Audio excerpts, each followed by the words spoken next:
A Voz dos Açores, com Graça Castanho.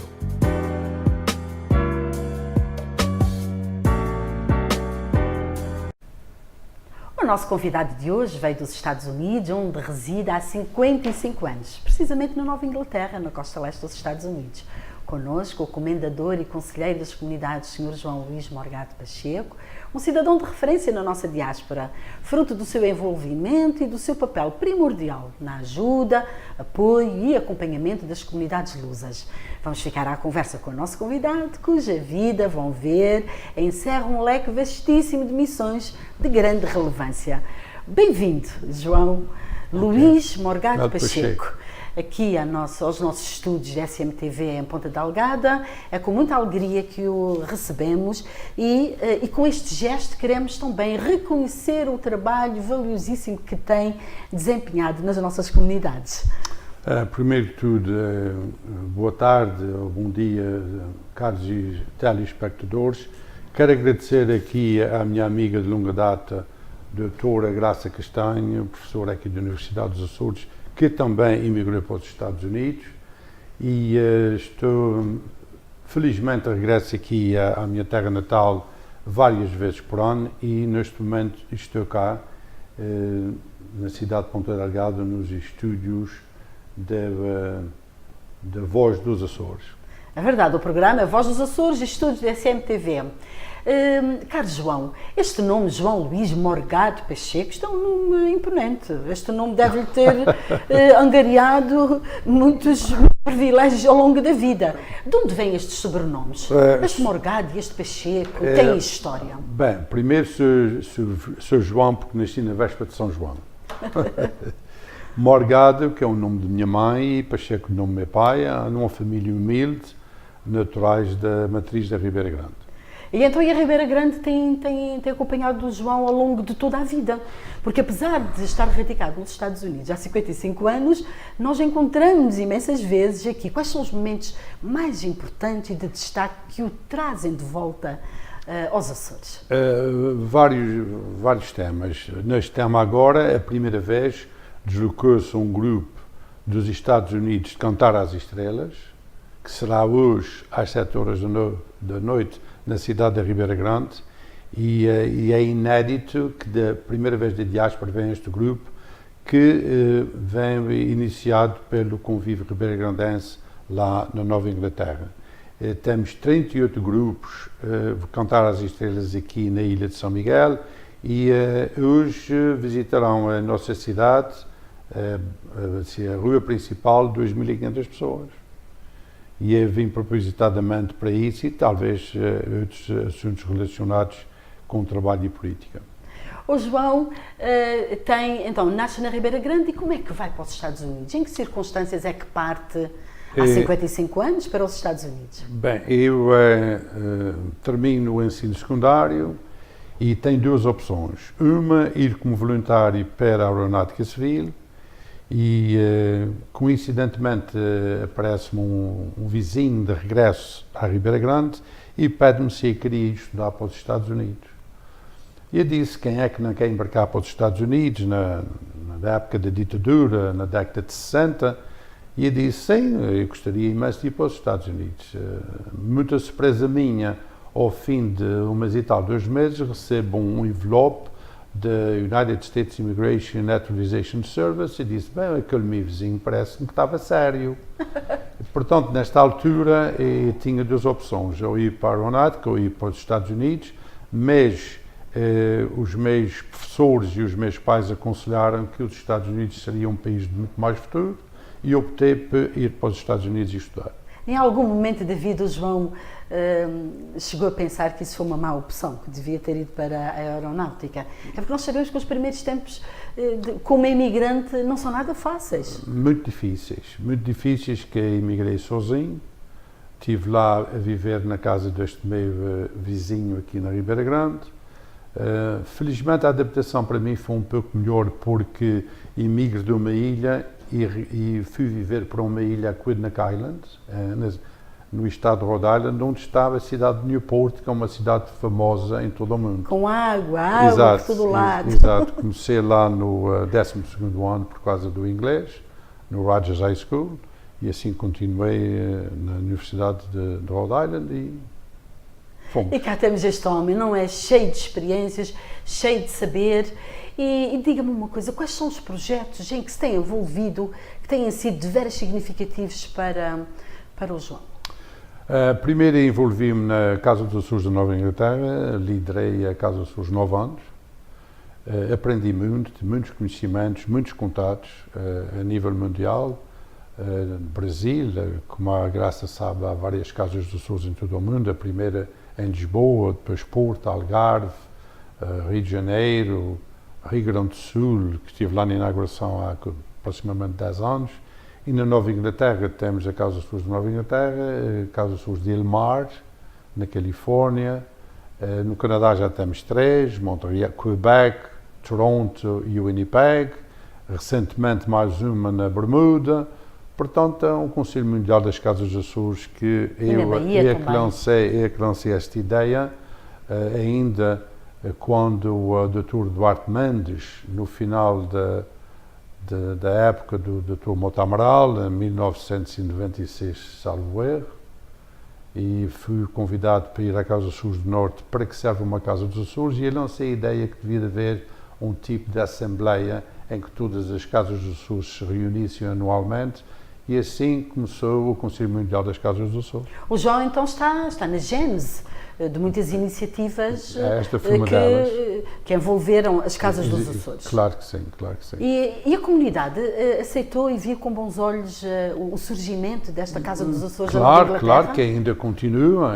Este ano o Conselho Mundial das Casas dos Açores esteve no Rio Grande do Sul, em que foram os presidentes de todas as Casas dos Açores, e todos os anos há este Conselho muito importante para as comunidades açorianas. E o Conselho Mundial das Casas dos Açores tem por hábito convidar, em momentos especiais, os anteriores presidentes das Casas dos Açores, ou vão só os atuais? Os atuais, de vez em quando, reconhecem os ex-presidentes da Casa dos Açores. É porque também é importante reconhecer quem começou toda essa dinâmica. Pois. Está inserido numa forte comunidade açoriana, nomeadamente em Fall River, New Bedford, East Providence, é onde nós temos o grosso do nosso desidrato. Sim, claro. Eu nos Estados Unidos. resido numa cidade no estado de Rhode Island chamada East Providence, com uma população de 50 mil pessoas, em que 40% são dos Açores. Somos 20 então, mil. Um peso bastante grande. Muito enorme. E eu quero dizer também naquela área da Nova Inglaterra, entre o sudeste de Massachusetts, incluindo Fall River, New Bedford, Taunton e a fronteira de Connecticut e Rhode Island, estamos à volta de quase 300 mil portugueses, com 80% de origem açoriana. Os desafios têm-se vindo a alterar ao longo dos tempos, ou continuamos com uma comunidade que mantém as mesmas necessidades de há 20, 30 anos atrás? Não, a comunidade hoje não se compara com quando eu emigrei há meio século.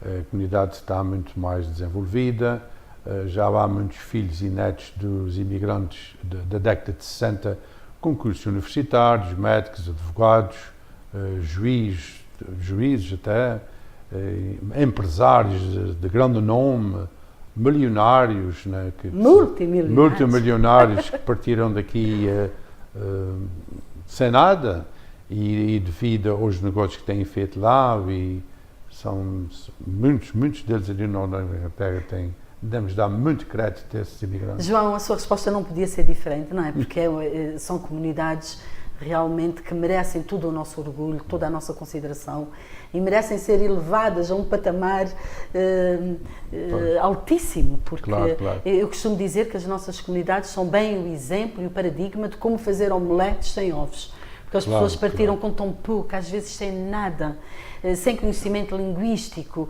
com tão pouco dinheiro, sem recursos alguns, e construíram um império. Hoje em dia são comunidades de referência, são comunidades modelo. Claro. E o João é bem o exemplo disso. Sim, claro. Espero que sim. Deste sucesso. Eu faço aqui um apelo aos açorianos residentes, que os açorianos não residentes são mais de 1 milhão, e que até a semana passada o nosso historiador e professor Dr. Carlos Amaral fez uma palestra no Rhode Island College, no departamento lusófono, em que ele mencionou, foi lá para falar aos estudantes sobre a história de Portugal, que é um país lá de 1100 e tal, Dom Afonso Henriques, falando na história toda de Portugal, e que diz, quando está cá, que a cidade mais populosa açoriana é Ponta Delgada. E ele desmentiu e disse, não, e a nossa diáspora? E forever com 100 mil açorianos.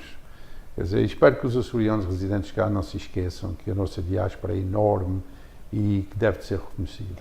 Mas, João, as pessoas lá têm essa consciência, que têm esse peso incrivelmente preponderante, é porque muitas pessoas lá não têm essa percepção. O que é que o João... Não tem, mas algumas pessoas, já muitas pessoas sabem que é muito importante para Portugal e Açores a diáspora. Não se pode falar da história de Portugal sem falar da diáspora. Claro. Até porque os açorianos são mais fora dos Açores do que dentro dos Açores. Essa é que é a grande mensagem, não é? 4 ou 5 mais açorianos fora do que do nosso arquipélago.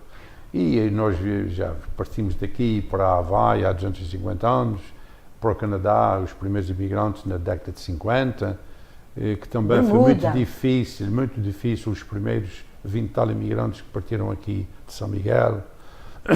Muitos da Ribeira Grande. Claro, e está partiram lá, para o Canadá. E espero que as pessoas, quando visitam São Miguel, venham ao Museu de Imigração sediado na Ribeira Grande, que tem lá um historial enorme da nossa imigração. João, e quando os nossos imigrantes chegam, sentem de alguma forma esta mágoa, de alguma falta de reconhecimento por parte dos locais, dos que ficaram nos Açores?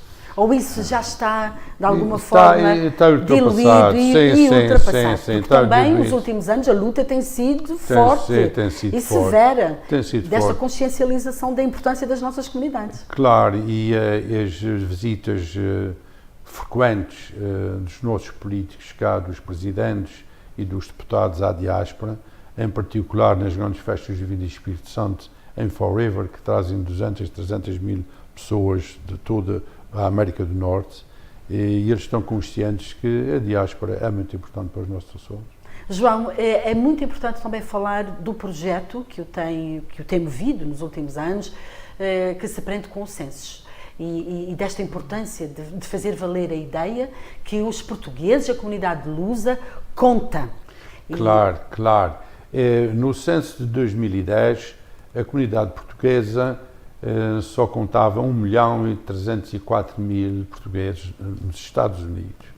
E através da PALCOS, Portuguese American League Council for the United States, a nossa professora e ex-diretora do Departamento Lusófono no Rhode Island College vai ser a diretora a nível nacional para o próximo censo de 2020. E eles agora estão a alterar os formulários para que abaixo da raça, branca, negra, seja lá uma linha para a origem. E vai haver agora um grande movimento que na origem coloquem, além da raça, português. Portanto, porque isso não estava contemplado. Não estava, os portugueses não faziam parte dessa listagem. Ia haver ser o capitão de Rhode Island para apoiar a professora Mary Fraley. E temos aqui os logos Make Portuguese Count. Então estão nesse processo de sensibilização da nossa comunidade para ir votar, claro. para entrarem no censo, para se registarem e para se identificarem como portugueses. Claro, e esse censo terá lugar no 1º de abril de 2020. Mas, João, ainda há pessoas de origem portuguesa que ainda mantêm uma certa vergonha de dizerem que são portugueses, ou isso já está ultrapassado junto da nossa comunidade? Quando eu lá cheguei, havia muitas pessoas que até não queriam falar português, porque eram discriminados também. Eram discriminados agora, mas agora já se tem muito orgulho do nosso Portugal, dos nossos Açores, da Madeira. E é bom que assim seja, porque eles investiram na educação, na universidade, no liceu. Muitas pessoas já têm doutoramentos, mestrados, professores de universidade. Há um orgulho para todos nós.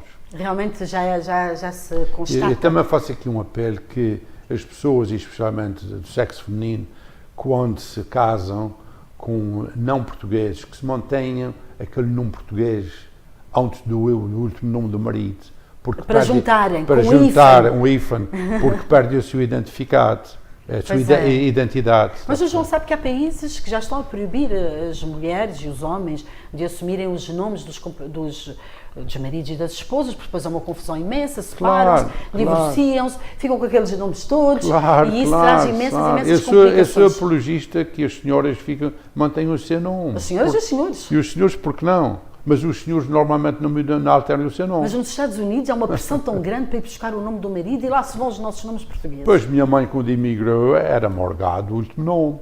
Chegou dos Estados Unidos para o cartão de segurança social, qual o nome do seu marido? Pacheco. Então agora é Germana Pacheco. E o Morgado. Na altura das nossas mães, as mulheres não assumiam o nome dos maridos. A minha mãe também era Georgina Borges e manteve o Borges o resto da sua vida. E se tivesse emigrado para os Estados Unidos, já era Borges Castanho. Lá se perdia o Borges, não é? E muitas pessoas que emigraram em Castanho ficarem lá com o nome de Brown. Sim, e Brown já não é Castanha. Isso é uma discussão para mais tarde. É verdade, é verdade. Mas hoje em dia estas questões também já estão superadas e já há uma consciencialização maior por este orgulho de se ser português. Claro, Portugal continental, dos Açores, da Madeira. O amigo João tem tido um papel preponderante como membro e conselheiro do Conselho das Comunidades. Há quantos anos é que mantém essas funções, João? Nós já conhecemos já há décadas. Eu sempre conheci o João com funções relevantes, nomeadamente como conselheiro, também durante muitos anos. Obrigado. Os conselheiros das comunidades, antes de 97, eram nomeados pelos consulados. E as primeiras eleições foram em setembro de 97. E eu concorri, eleições lá em Rhode Island, ganhei, fui eleito, e em setembro de 97, e de 4 em 4 anos há novas eleições, tenho sido reeleito, já se passaram 22 anos, e penso que, como eu sou menos jovem, parece que já é a altura de me recandidatar ao Conselho das Comunidades Portuguesas. Mas o que é que faz exatamente no Conselho? O que é que um conselheiro faz? O conselheiro leva à Assembleia da República a uma voz da comunidade da Assembleia da República. E nós falamos lá sobre a manutenção do ensino português nas comunidades, seja através das escolas comunitárias ou do ensino integrado nos liceus dos Estados Unidos, falta de recursos humanos nos consulados. Agora conseguimos o voto eletrónico, que é muito importante, que as pessoas agora não é necessário se deslocar ao consulado, podem fazer o voto online. Isso foi uma grande conquista. Uma grande conquista. Uma grande luta durante décadas. Exatamente, porque as pessoas, devido à distância do consulado, não se deslocam aos consulados para votar, e isso foi uma grande... E João, e às vezes estávamos a falar de distâncias do tamanho de Portugal. Claro. Por exemplo, a Califórnia. Particularmente no Canadá. E Califórnia. E Califórnia também. Em que o Consulado-Geral fica longe de imensas comunidades. Uma outra grande vitória nossa foi que havia uma lei em Portugal que todas as pessoas que se naturalizaram antes de 89 deixavam de ser portuguesas. As pessoas deixavam de ser portuguesas. E havia muitos diálogos pouco favoráveis nos consulados, porque as pessoas diziam assim: então, eu estive na tropa a defender Portugal no ultramar, defendi Portugal e você agora diz que já não sou português? E tiravam-lhes o passaporte português nos consulados. E nós fomos à Assembleia da República, essa lei foi abolida e, claro, nós temos a dupla nacionalidade. Eu tenho o passaporte português, tenho o passaporte dos Estados Unidos, tenho o meu cartão de cidadão. Portanto, mas, João, quantas vezes não assistimos em discursos formais de antigos cônsules aconselhando as pessoas a não se naturalizarem norte-americanas, porque isso era uma traição à pátria. Sim. E essas pessoas agora estão metidas em grandes problemas, em grandes sarilhos, porque se deviam ter naturalizado, teríamos evitado imensas deportações, por exemplo, de cidadãos incríveis que foram apanhados em delitos de menor importância e que foram deportados, famílias destruídas, muito culpa também dos cônsules que faziam esse discurso. Exato. Eu também estou envolvido no processo de naturalização dos Estados Unidos, o formulário N400. Infelizmente são $725 que a imigração exige para a naturalização americana, e ao contrário, o americano que queira se naturalizar português só paga 200 e tal euros nos consulados. Quer dizer, Portugal não é um país tão rico, mas só exige 200 e tal, e os Estados Unidos querem 725. Ora, isto é mais uma luta para que haja um critério comum entre países e que os conselheiros podem levar à Assembleia da República. Este é sempre exigir as pessoas, em vez de renovarem o famoso cartão verde, o cartão de residência nos Estados Unidos, que eles exigem $540, com mais de $30 que se naturalizem. E a pessoa com 65 anos é muito fácil se naturalizar. Mas, João, mas não podem ter nada no seu cadastro. Não podem ter nada no seu registro. Pode ter. E às vezes são essas pequenas coisas que quer dizer, fazem regressar. Violação de tráfico, umas coisas assim, não há problema.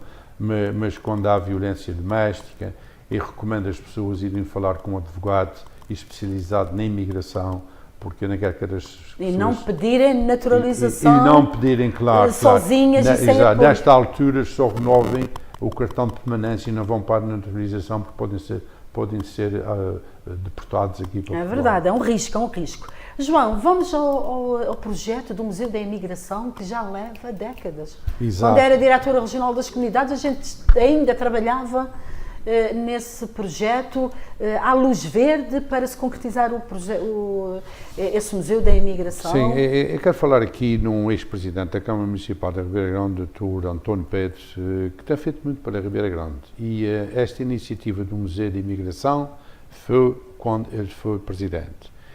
Também as poças da Ribeira Grande também foi desse presidente. E ele anteontem, no Teatro da Ribeira Grande, publicou um livro há 25 anos de contar as estrelas na Ribeira Grande, porque também foi ele que reiniciou há 25 anos a se contar as estrelas.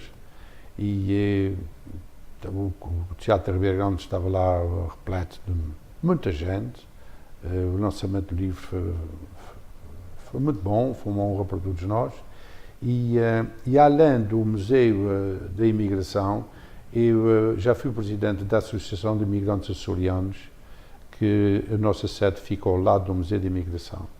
E eu aqui, um imigrante regressante, Luís Silva, que emigrou para o Canadá, vive em Vancouver, vive agora na Água Retorta, que tomou essa iniciativa de fazer uma praça do imigrante lá na Ribeira Grande, fica anexo ao Museu de Arte Contemporânea. Vai ser uma praça de 4.000 metros quadrados.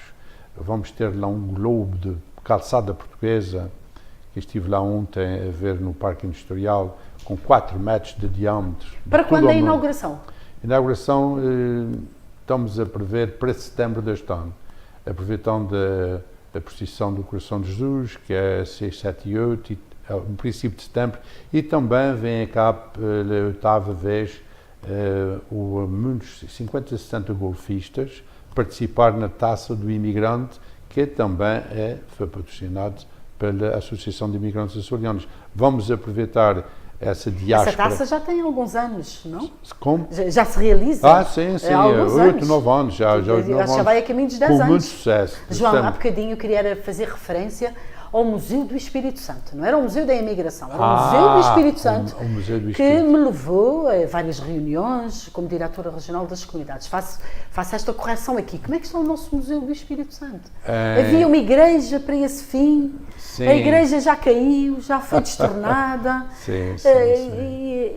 Esse projeto não se engrou? Não. E tem para mim que será muito difícil para este Museu de Imigração. Pois aquela igreja foi doada à Comissão das Grandes Festas do Divino Espírito Santo, mas aquilo eram precisos milhões. Mas esse Museu da Imigração, de alguma forma, terá que contemplar uma faceta importantíssima do Espírito Santo? Sim, temos lá uma referência do Divino Espírito Santo, mas o museu agora, nós precisamos de um imóvel muito maior, devido ao espólio que nós temos para apresentar, e o que no Museu de Imigração já está a se tornar pequeno, e futuramente a gente na Ribeira Grande teremos lá um museu dedicado ao Espírito Santo. O João também se dedica à vertente imobiliária.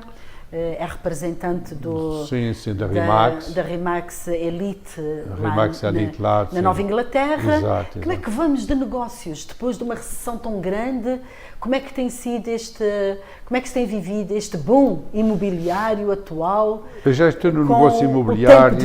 Eu já estou no negócio imobiliário desde 77, já há 42 anos, e o ano passado confesso que foi o melhor ano do negócio que eu tive.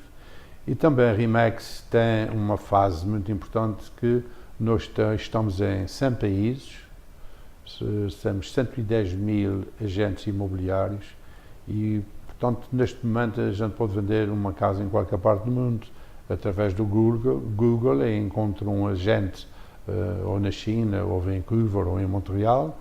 Ele fará o trabalho, fará o marketing analysis, a avaliação do imóvel, vende, e eu, só por referência, ganho 25% de comissão. E também ao contrário, se eles me telefonarem para os Estados Unidos, eu avalio o imóvel e assim toda a gente ganha. O João, então, nessas funções, estabelece contatos muito próximos também com os Açores. Claro. E há muita gente dos Estados Unidos à procura de casa aqui nos Açores. Sim, há um interesse crescente.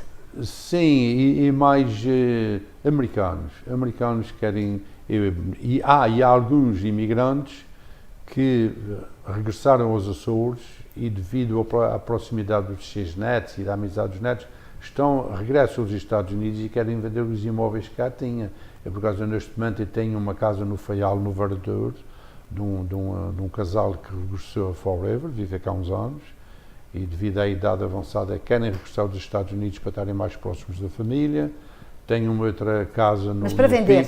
Para vender. São imóveis que fazem parte do pacote exatamente. de venda. Portanto, através da Remax Ilha, aqui nos Açores, e também já há uma outra Remax For You, já há duas Remax aqui nos Açores, e então na Europa e em todo o mundo há uma companhia notável, é o número 1 do mundo. Todas essas atividades colocam o João num patamar de grande visibilidade e com contatos privilegiados. Pode-nos falar de alguém em concreto que tenha encontrado nos Estados Unidos, por via destas funções todas, que tenha sido o seu orgulho? Várias pessoas. Todas as pessoas, para mim, são muito importantes. Mas, João, às vezes há aqueles contatos, há aqueles eventos, há aquela fotografia que nos marca para o resto da vida. Uau, fui fotografado com fulano ou com fulana. Sim, isso acontece muitas vezes. Sim, em vários seminários que nós temos lá em Boston, e eu tenho também uma outra vertente como contabilista, e há uma grande ligação do IRS para com a agência imobiliária, porque às vezes aconselho os meus colegas e os meus fregueses. Por exemplo, ainda o ano passado eu tinha um cliente meu que me deu dois imóveis para vender, e em vez de fazer a escritura em dezembro, eu sugeri, para minimizar as mais-valias, que fizesse a escritura de um imóvel em dezembro e um em janeiro deste ano, para diminuir a taxa. Portanto, isto ajuda também a pessoa a ter algum conhecimento do IRS para a venda dos imóveis. Mas sobre a questão de pessoas notáveis, eu não tenho vendido imóveis de milhões de dólares. Não refiro-me como conselheiro, claro, como conselheiro, no âmbito das suas atividades da Casa dos Açores, todos esses projetos, não só como representante da Remax. São várias Mas aqueles nomes que saltam assim, toda a gente gostaria de ter uma foto com essas pessoas. Presidente da República, João, é? Sim. Com o nosso professor Marcelo. Sim, eu tenho para mim que foi quando eu fui nomeado comendador de Portugal, recebi a comenda, foi um dia muito feliz para mim, de reconhecimento por todo o trabalho que eu tenho feito em prol da comunidade. Isso foi em que ano, João? Comendador... mais ou menos. 5, 6, 7 anos, mais ou menos. 5, 6, 7, bem recente, não é? Pois. Depois do culminar de uma carreira também já fui importante. Reconhecido pela região autónoma dos Açores, uma comenda de mérito. Portanto, isto são agradecimentos que eu reconheço. Ó João, nós sabemos que essas andanças pelo mundo e todo esse trabalho retira muito tempo à família.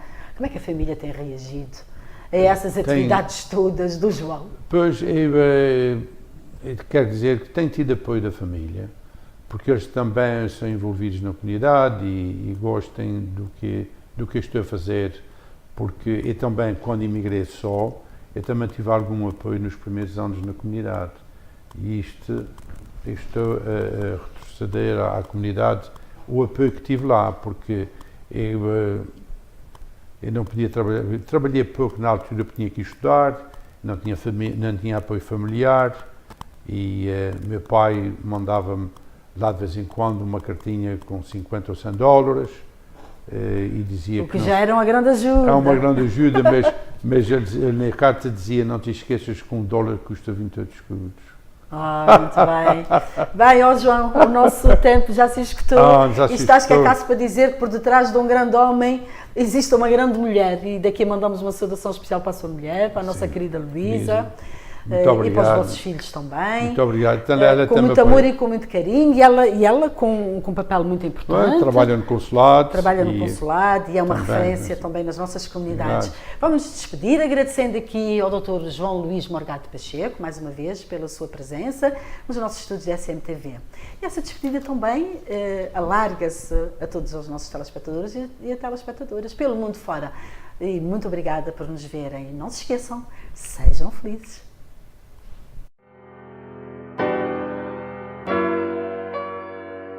A Voz dos Açores, com Graça Castanho.